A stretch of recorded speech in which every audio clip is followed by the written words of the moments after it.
बच्चों, आज हम त्वरण समय ग्राफ के बारे में पढ़ेंगे।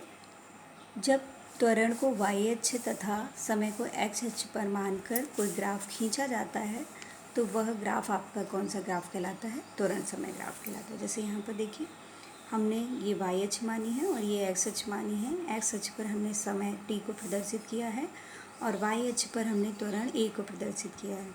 तो जो भी ग्राफ आपका प्राप्त होगा वह ग्राफ आपका कौन सा ग्राफ कहलाएगा? त्वरण समय ग्राफ कहलाएगा। त्वरण समय ग्राफ की विशेषताएं क्या हैं?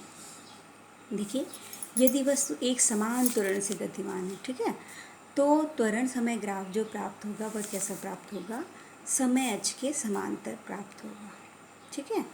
क्यों? क्योंकि देखिए यहाँ पर क्या है, समय बदल रहा है परंतु आपका त्वरण नहीं बदल रहा। पहले भी मान लीजिए अगर 10 मीटर पर सेकंड स्क्वायर था तो बाद में भी 10 मीटर पर सेकंड स्क्वायर, उसके बाद भी 10 मीटर पर सेकंड स्क्वायर। इट मीन्स कि ये एक सीधी रेखा में प्राप्त होगा और कैसा? समय अक्ष के समांतर प्राप्त होगा।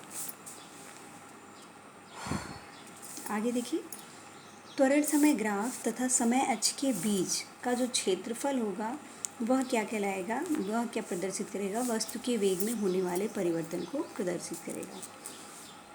ये आपका समय अक्ष हमने लिया है, ये हमारा त्वरण है, त्वरण अक्ष है, ठीक है।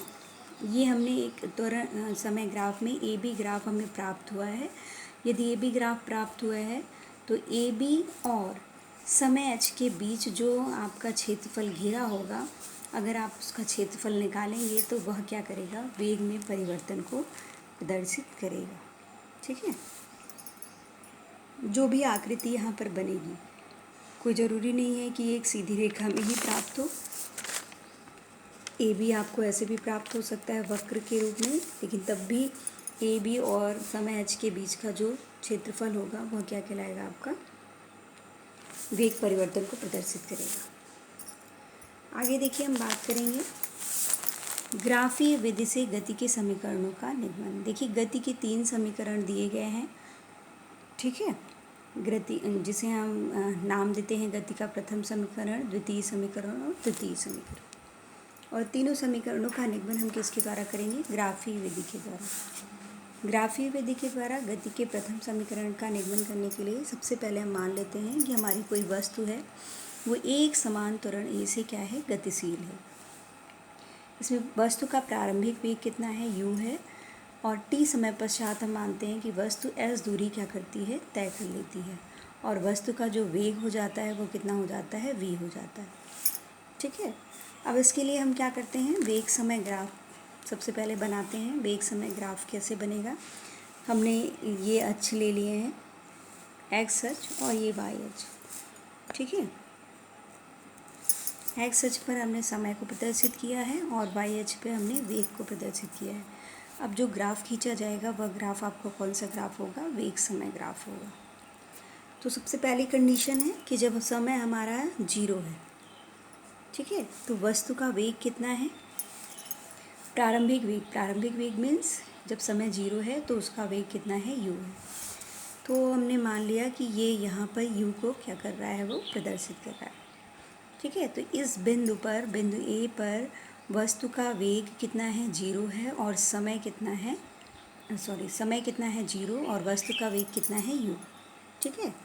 t समय पश्चात, यानी t समय पश्चात यहाँ पर t समय पूरा हो जा रहा है और t समय पश्चात वस्तु का वेग कितना हो जा रहा है? v हो जा रहा है, ठीक है। वस्तु का वेग कितना हो जा रहा है? v। तो b बिंदु हमें क्या हो रहा है? प्राप्त हो रहा है। b बिंदु प्राप्त हो रहा है तो इस b बिंदु पर समय तो हमारा t है परंतु वस्तु का वेग कितना है? v है, ठीक है। b बिंदु पर b, t निर्देशांक इसके हो गए, ठीक है। और यहाँ पर निर्देशांक कितने हो गए? u, 0 निर्देशांक हो गया, ओके। आगे देखिए, हम बात करते हैं कि a बिंदु से b बिंदु को किस तरीके मिलाएंगे? एक सीधी रेखा में मिलाएंगे। क्यों मिलाएंगे एक सीधी रेखा में? क्योंकि हमारा जो वस्तु का त्वरण है वो कैसा है? एक समान त्वरण है।